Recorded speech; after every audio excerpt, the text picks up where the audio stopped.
नमस्कार, मैं हूं जर्नलिस्ट राजन और आप देख रहे हैं जौनपुर लाइव। दोस्तों, कल 2 अप्रैल है और कल सबकी निगाहें टिकी रहेंगी तहसीलदार के कोर्ट पर। क्या कल तहसीलदार के कोर्ट से कोई फैसला आएगा लालता के उस घर को गिराने का? क्या तहसीलदार कल कोई आदेश करेंगे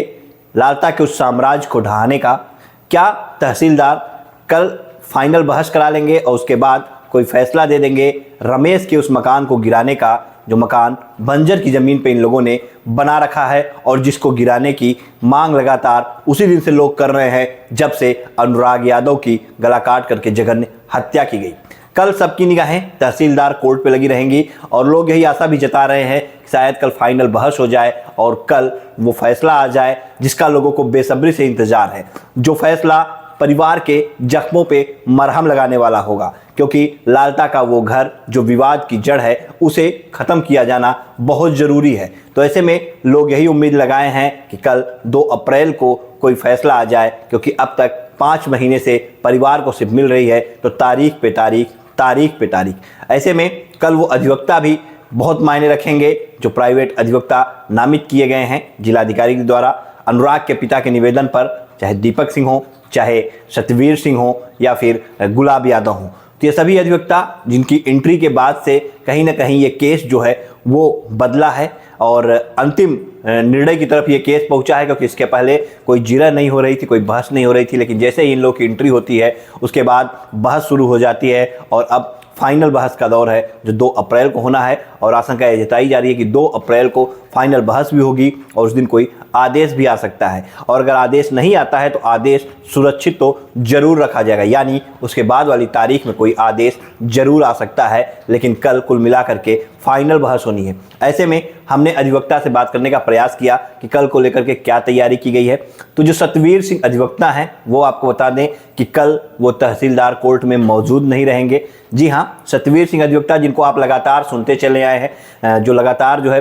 परिवार के पक्ष में बोलते चले आए कि हाँ किस तरह से परिवार को न्याय दिलाना है और क्या कुछ रणनीति उन्होंने तैयार की थी वो भी उन्होंने बताया था। साथ ही कुछ पहलुओं को उन्होंने कैमरे के सामने नहीं बताया, क्योंकि उन्होंने कहा कि इससे जो है विपक्षी को भी फायदा मिल जाता है, उसे ये पता चल जाता है कि सामने वाला अधिवक्ता वो जो है क्या कुछ करने वाला है, क्या कुछ चलने वाले हैं लोग चाल, ऐसे में वो भी सतर्क हो जाता है। तो ऐसे में सतवीर सिंह परिवार के पास भी गए थे और परिवार से मुलाकात भी उन्होंने की। 1 घंटे तक वो वहाँ पे अनुराग के परिवार के साथ बैठे रहे और सारे बिंदुओं को उन्होंने समझा था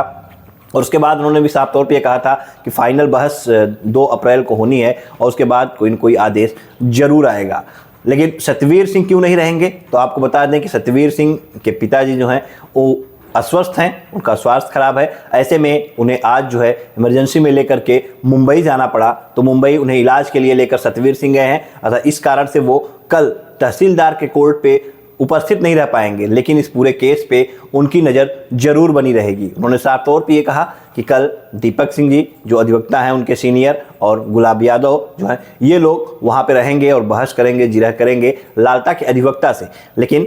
सतवीर सिंह नहीं रहेंगे और वो पूरी नज़र जो इस केस पे बनाए रखेंगे। और उन्होंने अपने सीनियर अधिवक्ता से बात भी की है इसको लेकर के कि कल किस तरह से फाइनल बहस करा लेनी है और अनुराग के परिवार को जो है वो इंसाफ मिलना चाहिए। अनुराग के परिवार जो राह देख रहा है, जो इंतज़ार कर रहा है कि लालता का मकान जो है वो जमींदोज हो, उसके मकान पे बुलडोजर चले, बुलडोजर की कार्रवाई की जो मांग आप सभी करते चले आ रहे हैं और अनुराग का परिवार भी करता चला आ रहा है, वो मांग जो है पूरी होनी चाहिए। तो इसको लेकर के कल जो है एक अहम फैसला आना है जिस पर सबकी निगाहें रहेंगी और सुबह से ही लोग इसी उम्मीद में रहेंगे, क्योंकि आज से ही कई लोगों के फ़ोन आने लगे कि भैया कल सुबह आप जो है जल्दी से जल्दी जो तहसीलदार कोर्ट से अपडेट आएगी उसे देने का काम करिएगा। तो तहसीलदार कोर्ट पे भी कल हमारी मौजूदगी रहेगी सुबह से और ये प्रयास रहेगा कि आखिर देखा जाए कि कितने नंबर पे अनुराग जो लालता के हत्यारे हैं उनके घर को बेदखली करने को लेकर के उस पर जो आप नोटिस चस्पा हुई थी, उस पर जो फैसला होना, उस पर जो बहस होनी है, तो वो कितने नंबर पर फाइल लगी है उस पर भी हमारी नज़र रहेगी और क्या कुछ जिरह होगी, कौन कौन पहुँचेगा वहाँ पे अनुराग की तरफ, अनुराग के परिवार की तरफ से, क्योंकि प्रधान जो पहुंचते थे लेकिन प्रधान तो पहुंच नहीं पाएंगे क्योंकि प्रधान जो है वो सलाखों के पीछे है। ऐसे में अनुराग के पिता जो हैं वो संभवतः तारीख पे पहुंच सकते हैं। हालांकि वो निराश हो गए थे ये इस बात को लेकर के कि हमें सिर्फ तारीख पे तारीख मिल रही है, लेकिन ऐसे में दिलीप राय बलवानी की एंट्री होती है तो ऐसे में लोग ये भी आशंका जता रहे हैं कि शायद एक समाजसेवी के आने से, दिलीप राय बलवानी के आने से कल जो है केस में कुछ अलग ही रुख देखने को मिलेगा, क्योंकि जिस तरह से उन्होंने बयान दिए, जिस तरह से उन्होंने बताया कि हाँ वो ऊपर तक बात करेंगे और प्रयास ये करेंगे कि 2 तारीख को वो फाइनल बहस हो जाए और फैसला आ जाए उस घर को गिराने का। तो दिलीप राय बलवानी के आने के बाद से भी लोग जो है, लोगों की उम्मीदें जो है वो जग गई हैं, उम्मीदें जो है वो बढ़ गई हैं कि कल निश्चित तौर पर फैसला उस मकान को गिराने का आ सकता है। तो पिता रामजीत यादव भी कल वहाँ पहुँच सकते हैं कोर्ट में, और वो पहुंचेंगे या नहीं पहुंचेंगे इसकी भी जानकारी हम आपको कल देंगे सुबह। लेकिन और परिवार का कोई और सदस्य उनके साथ पहुंचता है या महज वही पहुंचते हैं, कौन पहुंचेगा ये भी हम आपको दिखाएंगे। और कल किस तरह से जीरा होगी, कल किस तरह से बहस होगी, क्या मुद्दे रहेंगे बहस के, क्योंकि इसके पहले जो साक्ष्य मांगा गया था लालता के वकील से, इंद्रावती जो लालता की पत्नी है, उन्होंने जो आपत्ति लगाई है, उनके वकील से जो साक्ष्य मांगे गए थे तो सारे साक्ष्यों को उन्होंने जमा कर दिया है। तो साक्ष्य संकलन का काम जो है वो पूरा हो गया है और ऐसे में एक फाइनल बहस होनी है, क्योंकि तहसीलदार कोई भी मौका नहीं देना चाहते हैं विपक्षी को कि कहीं वो आगे की कार्रवाई करे, कहीं ऊपर तक जाए, जो है हाई कोर्ट तक जाए इसको लेकर के। क्योंकि तहसीलदार जिस तरह से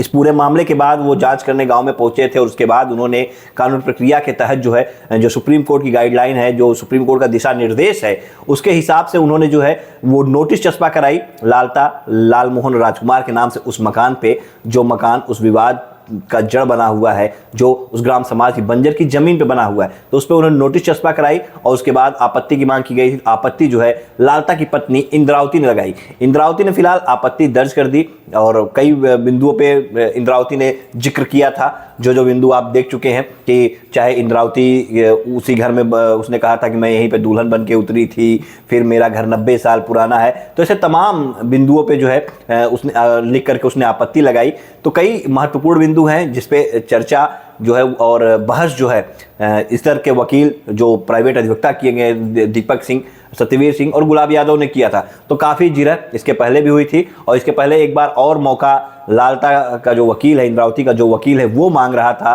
कि हमें एक और मौका दिया जाए। लेकिन जब अधिवक्ताओं ने प्रेशर डाला कि मौके बार बार आप क्यों मांग रहे हैं, आप अपना साक्ष्य अभी तक क्यों नहीं इकट्ठा कर पाए, 4 महीने का समय बीत गया है, तो ऐसे में फिर एक फाइनल तिथि जो है वो 2 अप्रैल की तय की गई है। तो 2 अप्रैल को फाइनल बहस होगी इस पूरे मामले पे और 2 अप्रैल को देखने वाली बात होगी कि क्या अनुराग के परिवार की तरफ से कौन आएगा, ये तो हमने बताया ही जो आएगा, लेकिन लालता के परिवार की तरफ से कौन आता है, उन हत्यारों के परिवार की तरफ से कौन आता है, क्या फिर से एक बार इंद्रावती पहुंचती है वहां पे तारीख देखने के लिए, या राजकुमार पहुंचता है, या फिर लालता का जो बेटा राजेश जो दरोगा है, जो जमानत पे बाहर आया है, वो इस तारीख को देखने पहुंचता है। क्योंकि राजेश भी अब बाहर है तो ऐसे में वो भी अपने घर को बचाने का पूरा प्रयास करेगा कि वो घर उसका बच जाए, क्योंकि उसी घर के निर्माण के लिए, उसी घर को बनाने के लिए, उसी जमीन पे कब्जा करने के लिए इन लोगों ने मिल करके ताइक्वांडो खिलाड़ी अनुराग यादव की तलवार से गला काट करके ठीक दीपावली के एक दिन पहले जघन्य हत्या कर दी। तो राजेश भी अब सलाखों से बाहर है, जमानत पे बाहर है, तो वो भी आ सकता है। क्या राजेश आएगा, क्या राजकुमार आएगा तारीख पे, या फिर इंद्रावती आएंगी, या बहाना बना करके तारीख लेने के चक्कर में कोई बीमारी का बहाना बना करके ये सब कोई नहीं आते हैं। कल कौन आएगा इनकी तरफ से, इस पर भी हमारी नज़र रहेगी, इसको भी हम दिखाने का काम करेंगे। लेकिन फिलहाल आज की जो रात है ये कई मायने में महत्वपूर्ण है, क्योंकि कई लोगों की जो उम्मीद है इसी पर टिकी हुई है कि आज की रात बीतेगी और कल कहीं ना कहीं एक खबर आएगी तहसीलदार कोर्ट से, जो कि परिवार के जख्मों पे मरहम लगाते हुए साबित होगी। कल तहसीलदार साहब संभवतः अपनी उस ज़मीन को, अपनी सरकारी ज़मीन को खाली कराने का कोई आदेश दे दें, अपनी सरकारी ज़मीन पे बने लालता के उस साम्राज्य को ढहाने का कोई आदेश दे दें, रमेश के उस मकान को गिराने का कोई आदेश, उस पर बुलडोजर चलाने का कोई आदेश तहसीलदार साहब अपनी कोर्ट से दे दें। लेकिन तहसीलदार साहब अभी तक सिर्फ तारीख पे तारीख देखते चले आए और अब 5 महीने बाद की ये तारीख है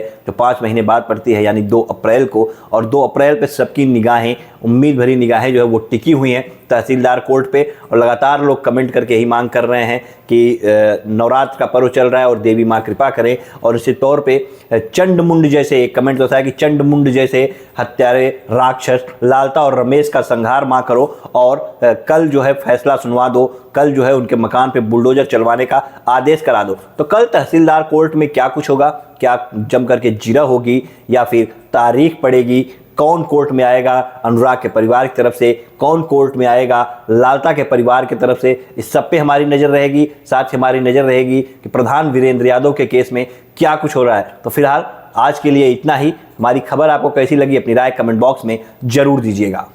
जय हिंद।